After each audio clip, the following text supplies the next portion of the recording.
பார்த்து வருகிறோம். மக்கள் நீதி மய்யம் கட்சித் தலைவர் கமல்ஹாசன் மாநிலங்களவை உறுப்பினராகிறார். அக்கட்சியின் கூட்டம் நடைபெற்று வரக்கூடிய சூழலில் அவர் மாநிலங்களவை உறுப்பினராவது உறுதி செய்யப்பட்டிருக்கிறது. மக்கள் நீதி மய்யம் கட்சியின் தலைவர் கமல்ஹாசன் மாநிலங்களவை உறுப்பினராகிறார். திமுக சார்பில் மாநிலங்களவை உறுப்பினராகும் வில்சன், எஸ்.ஆர். சிவலிங்கம், கவிஞர் சல்மா, அவரைத் தொடர்ந்து மக்கள் நீதி மய்யம் தலைவர் கமல்ஹாசனும் மாநிலங்களவை உறுப்பினராகிறார்.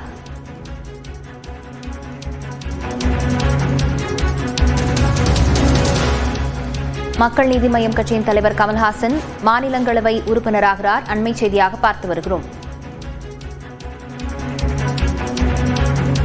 திமுக சார்பில் வில்சன், எஸ்.ஆர். சிவலிங்கம், கவிஞர் சல்மா ஆகியோர் மாநிலங்களவை உறுப்பினராகின்றனர்.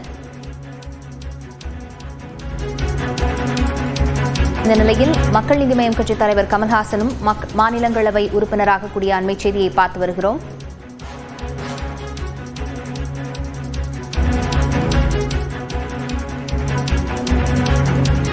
இதுகுறித்த விவரங்களுடன் செய்தியாளர் கோகுல் இணைந்திருக்கிறார். கோகுல், விவரங்களை பதிவு செய்யலாம்.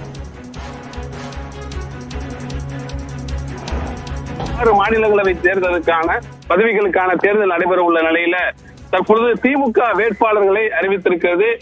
திமுக 4 இடங்கள்ல வெற்றி பெறக்கூடிய நிலையில மக்கள் நீதி மையத்திற்கு ஒரு இடமானது ஒதுக்கப்பட்டிருக்கிறது. அதில் மக்கள் நீதி மையத்துடைய தலைவர் கமலஹாசன் போட்டியிடுவார் என்று அறிவித்திருக்கக்கூடிய நிலையில திமுக வேட்பாளர்களை அறிவித்திருக்கிறது. தற்பொழுது வில்சன் எம்பி திரும்ப அவருக்கு வாய்ப்பு வழங்கப்பட்டிருக்கிறது. வழக்கறிஞராக இருக்கக்கூடிய வில்சனுக்கு மீண்டும் மாநிலங்களவை தேர்தலில் போட்டியிடுவதற்கு திமுக வாய்ப்பு வழங்கியிருக்கிறது. எஸ்.ஆர். சிவலிங்கம், அவர் சேலம் மாவட்ட செயலராக இருக்கக்கூடிய எஸ்.ஆர். சிவலிங்கத்திற்கு இந்த முறை வாய்ப்பானது வழங்கப்பட்டிருக்கிறது. அவர் ஏற்கனவே நாடாளுமன்ற தேர்தலில் மக்களவை தேர்தலில் போட்டியிட வாய்ப்பு கேட்டிருந்த நிலையில அவருக்கு வாய்ப்பு வழங்கப்படாத நிலையில் தற்பொழுது மாநிலங்களவை பதவிக்கு எஸ்.ஆர். சிவலிங்கம் அறிவிக்கப்பட்டிருக்கார். அதே போல கவிஞர் சல்மா, ருக்கையா மாலிக் என்கிற கவிஞர் சல்மாவிற்கு வாய்ப்பு வழங்கப்படுகிறது. அவருடைய பேரும் ஏற்கனவே பரிசீலனையில் இருந்த நிலையில கவிஞர் சல்மாவிற்கு இந்த முறை மாநிலங்களவை தேர்தலில் போட்டியிடுவதற்கு திமுக வேட்பாளர்